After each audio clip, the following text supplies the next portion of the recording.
एक शहर में कमालुद्दीन नाम का एक बेहद अमीर आदमी रहता था। उसके पास दौलत थी, ताकत थी, मगर दिल बिल्कुल पत्थर का था।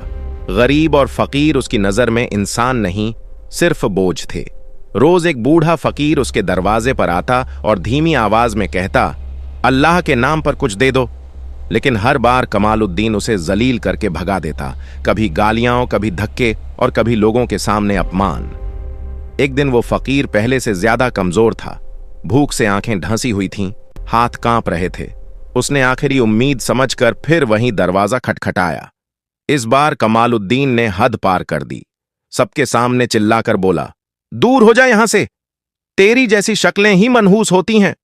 वो लफ्ज फकीर के सीने में उतर गए। उसकी आंखों से आंसू बहे, मगर उसने बद्दुआ नहीं दी। बस आसमान की तरफ देखा और टूटी आवाज में बोला, या अल्लाह, तू सब देख रहा है। उस दिन के बाद कुछ अजीब होने लगा।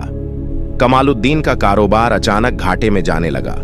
जो सौदे कभी एक इशारे पर पूरे होते थे, अब टूटने लगे। घर में चैन खत्म हो गया, बीमारी ने जकड़ लिया। लोग उससे कतराने लगे और धीरे धीरे उसका सब कुछ छिन गया।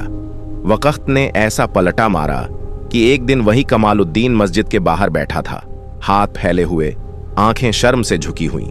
तभी किसी की परछाई उसके सामने रुकी। उसने सिर उठाया तो उसके पैरों तले जमीन खिसक गई।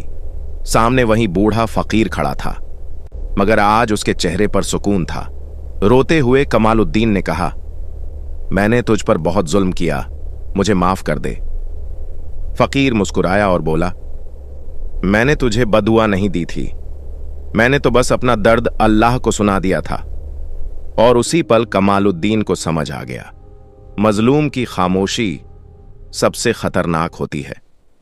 गरीब को कमजोर समझना सबसे बड़ी भूल है, और अल्लाह की अदालत में देर होती है, अंधेर नहीं।